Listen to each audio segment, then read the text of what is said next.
కొండ నాలుకకు మందేస్తే ఉన్న నాలుక ఊడిందట.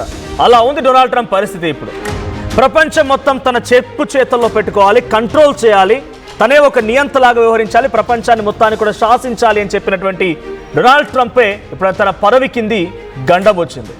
తన కుర్చీ కింద బాంబు పెట్టే టైం వచ్చింది. అమెరికాలో వేగంగా మారుతున్న పరిణామాలని ప్రెసిడెంట్ డొనాల్డ్ ట్రంప్కి బిగ్ షాక్ తగలబోతోంది.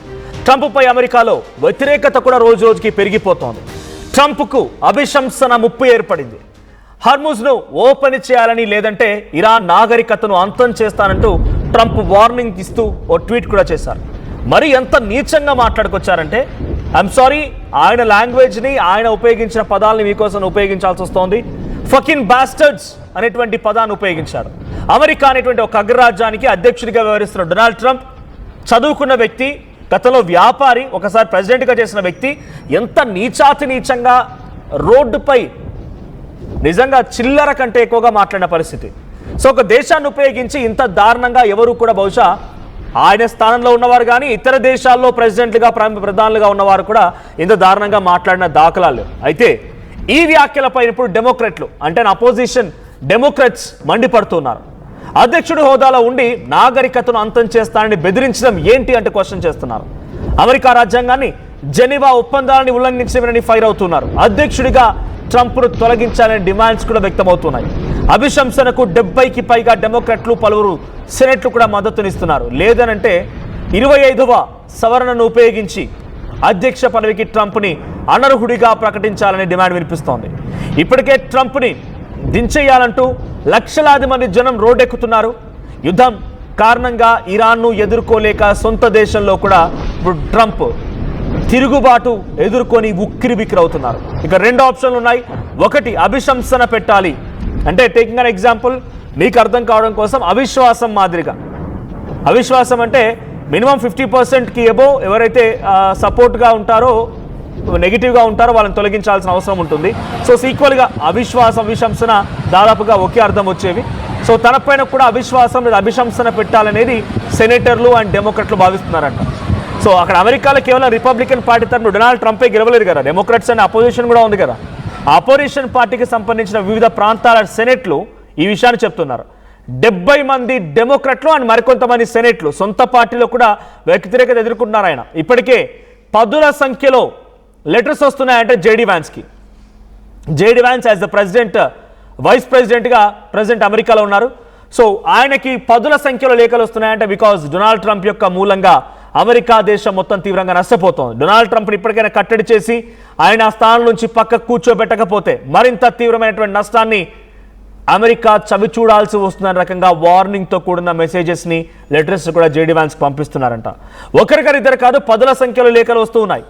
మీరు నమ్మరు, కాలిఫోర్నియా లాంటి ప్రాంతాల్లో, లాస్ ఏంజలస్, ఇటువంటి టెక్సాస్, ఈ న్యూయార్క్ ప్రాంతాల్లో చాలా భయంకరమైనటువంటి నిరసనలు వెలువెత్తుతున్నాయి. డొనాల్డ్ ట్రంప్ని ఉదాహరణకి ఆయనకు సంబంధించిన ఫోటోని ఒక డస్టర్ల మాదిరిగా, తర్వాత కొన్ని ఫైబర్ గూడ్స్ మాదిరిగా ఆయన ఫోటోని ఒక స్టాచ్యూలా మార్చి, ఆయన బటెక్స్ మీద తంతు, ఒక రకంగా చెప్పాలంటే బ్యాక్ తంతు, నోట్లో నుంచి రకరకాల వింత పదార్థాలను తీస్తూ చాలా దారుణమైన నిరసనలు వెలువెత్తుతున్నాయి.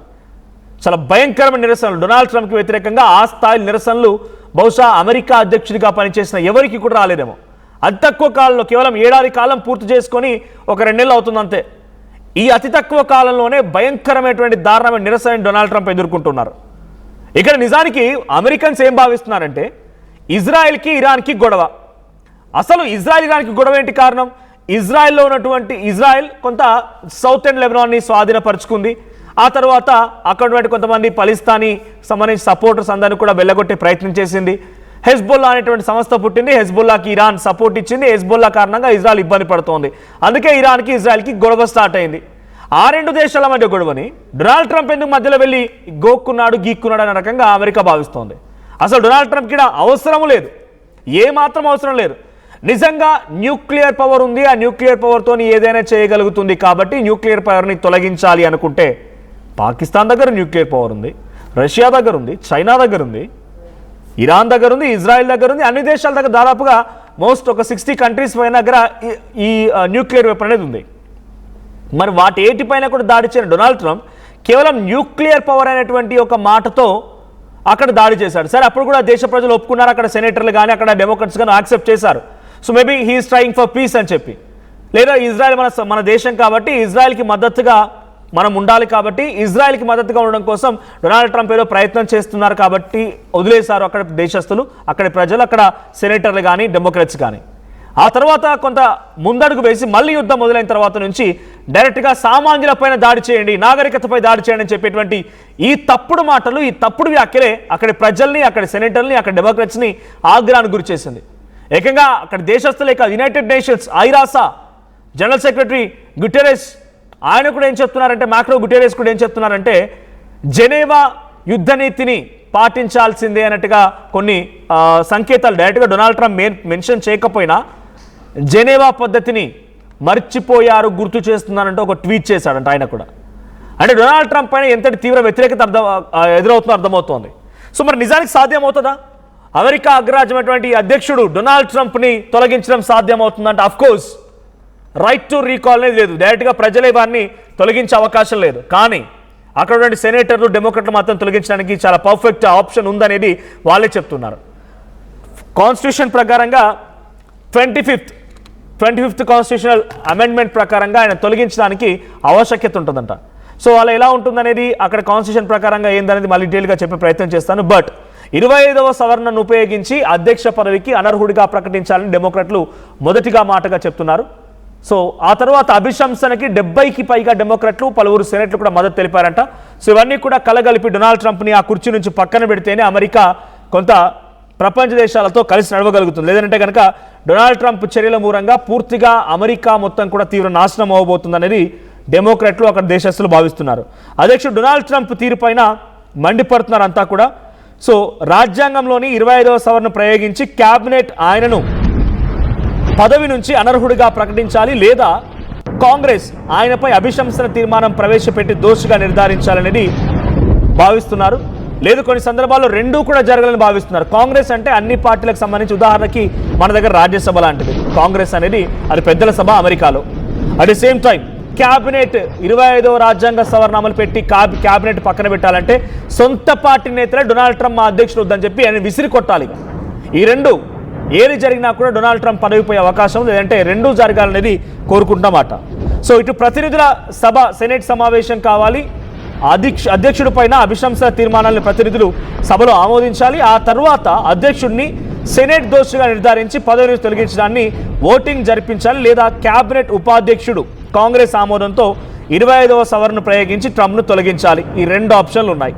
సో 25వ రాజ్యాంగ సవరణకి దాదాపుగా 70 మంది సెనేటర్లు, డెమోక్రట్లు మొత్తం కూడా అందుబాటులో ఉండి వాళ్ళు సంపూర్ణ మద్దతు ఇస్తామని చెప్తున్నారు. మనం 25వ రాజ్యాంగ సవరణ ప్రయోగించి ట్రంప్ను తొలగించాలనేది అక్కడటువంటి కొంతమంది చెప్తున్నమాట. At the same time Geneva ఒప్పందాలను కూడా బహిరంగంగానే ఉల్లంఘించడం కింద అవుతుంది. ఇది పూర్తిగా నాగరికతను, ఒక దేశ నాగరికతను మొత్తాన్ని అంశం నేను అంతు చూస్తాను, అంతం చేస్తానటువంటి మాటలు ఇది పూర్తిగా పరాకాష్ఠకు చేరింది అనే పిచ్ అనేది డొనాల్డ్ ట్రంప్ విషయం పైన అక్కడ సెనేటర్లు భావిస్తున్నారు. ఇక అధ్యక్ష భవనం, వైట్ హౌస్ ఇప్పటివరకు ఎటువంటి అఫీషియల్ స్టేట్మెంట్ ఇవ్వలేదు. వైట్ హౌస్ నుంచి డొనాల్డ్ ట్రంప్ విషయంలో ఎటువంటి అఫీషియల్ స్టేట్మెంట్ రాలేదు, ఎటువంటి అఫీషియల్ బహిరంగ పరిస్థితి దానికి ఖండిస్తూ కానీ దానికి సపోర్ట్ కానీ ఎక్కడ స్టేట్మెంట్ ఇవ్వలేదు. సో డొనాల్డ్ ట్రంప్ ఒక రకంగా ఈ యుద్ధానికి సీజ్ ఫైర్ దిశగా అడుగులు వేయడానికి ఇది కూడా ఒక ప్రధాన కారణమై ఉంటుంది. ఆయన కుర్చీకి ఎసరు వచ్చింది కాబట్టి డొనాల్డ్ ట్రంప్ సీజ్ ఫైర్ అంటూ బహుశా ఆగి ఉంటాడు. ఒకటా రెండా ఏడాదిలోనే బర్త్ రైట్ సిటిజన్షిప్ని క్యాన్సిల్ చేసి ఒక చర్చకు దారితీశాడు. బర్త్ రైట్ సిటిజన్షిప్ పోయింది. H1B వీసా కోసం $1,00,000 ఇంపోజ్ చేశాడు, అది పోయింది. ఇలా ఒకటా రెండా చాలా భయంకరంగా దారుణమైనటువంటి సంఘటనలు అన్నీ కూడా చోటు చేసుకున్నాయి డొనాల్డ్ ట్రంప్ పరిపాలనలో కేవలం ఏడాది కాలంలోనే. టారిఫ్లు, కోల్డ్ వార్స్, రష్యా ఉక్రెయిన్ యుద్ధాన్ని ఆపుతానని చెప్పి లేనిపోయిన గొడవ రాద్ధాంతం సృష్టించడం, భారత్కి వ్యతిరేకంగా మాట్లాడడం, చైనాపై 200% టారిఫ్ విధించడం, ఇలా ప్రతిదీ కూడా డొనాల్డ్ ట్రంప్ దేశస్తులే, అక్కడ సిటిజన్సే వ్యతిరేకించి ఈడ్చి చార్చి కొట్టాలనే రకంగా ఆగ్రహం వెలగెక్కారు. ఇప్పటికైనా డొనాల్డ్ ట్రంప్ సరిగ్గా ఉండకపోతే ఈ రాజ్యాంగ సవరణ 25 ప్రకారంగా కానివ్వండి, అభిశంసన విధంగా రెండు విధానాల్లో కూడా డొనాల్డ్ ట్రంప్ని పక్కన పెట్టడానికి కానీ, డొనాల్డ్ ట్రంప్ని ఇసిరి పారడానికి కానీ అక్కడ సెనేటర్లు, డెమోక్రట్లు, కాంగ్రెస్ సిద్ధమవుతోంది. సో డొనాల్డ్ ట్రంప్ బహుశా దీనికి భయపడే యుద్ధాన్ని ఆపేసుకున్నారేమో, కానీ అది ఎంతవరకు ఉంటుంది, కంట్రోల్ ఎంతవరకు ఉంటాడో చూడాలి. ఇంకా సుమారుగా 4 ఏళ్ళు 5 ఏళ్ల పరిపాలన ఉంది. మరి ఆయన పరిపాలనలో ఇంకా ఎటువంటి దారుణాలు చూడాల్సి వస్తుంది, ఇంకా ప్రపంచ దేశాలు ఎన్ని రకాలుగా ఇబ్బంది పడాల్సి వస్తుందోనని చాలా వరకు భయపడడం ప్రపంచ దేశాలే కాదు, అమెరికన్ సిటిజన్స్ కూడా భయపడిపోతున్నారు. డొనాల్డ్ ట్రంప్ చేష్టలు, ఆయన యొక్క ప్రవర్తన మూలంగా అమెరికా మళ్ళీ కొంత ఇబ్బంది పడుతోంది, ఫైనాన్షియల్గా లాస్ క్రియేట్ అవుతోంది, అనవసరంగా ప్రపంచ దేశాల ముందు శత్రువుగా నిలబడాల్సిన పరిస్థితి వస్తున్న రకంగా భయపడిపోతోంది. కానీ ట్రంప్కి మాత్రం తాను ఏం చెప్పినా నడవాలి, తను చెప్పిందే నడవాలి, తను చేసిందే శాసనం, చెప్పిందే మాట అన్నట్టుగా డొనాల్డ్ ట్రంప్ వ్యవహారం కనబడుతోంది. చూద్దాం మరి నిజంగానే ఎగ్జిక్యూట్ చేస్తారా, ఆర్టికల్ 25 అమెండ్మెంట్ ప్రకారంగా ఆయన తొలగిస్తారా, కాంగ్రెస్ సభలో పెట్టి అభిశంసన ద్వారా ఆయన తొలగిస్తారా, ఏం జరుగుతుందో చూడాలి.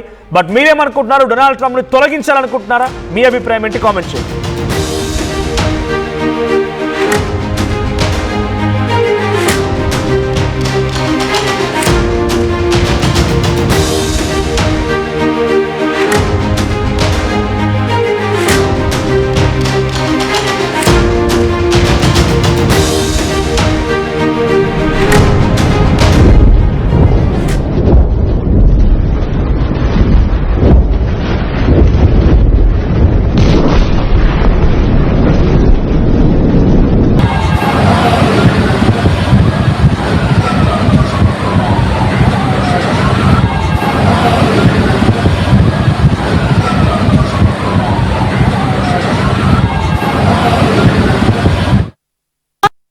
నమస్కారం, మీ అందరి కోసం ఇదే April 9 డేస్ తిరుపతికి వస్తున్నా.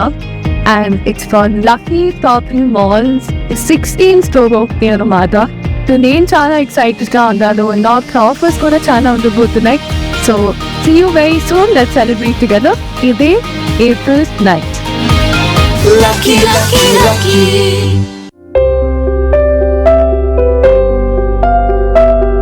చిన్న చిన్న ఆనందాలు 35 ఏళ్లుగా నా జీవితంలో లేవు. 35 ఏళ్లుగా నేను డైపర్లలో బ్రతికాను. 6 సెంటీమీటర్ల ఫిస్టులా నా మూత్రాశయంలో లీకు కారణమైంది. ఎవరూ నాకు సహాయం చేయలేకపోయారు. AINUలో వైద్యులను కలిసే వరకు. అక్కడ వారు రోబోటిక్ శస్త్రచికిత్సతో నాకు పరిష్కారం ఇచ్చారు. వారు నా ఆత్మవిశ్వాసాన్ని కూడా తిరిగిచ్చారు. Precision care makes it possible. The Center for Robotic Surgery at AINU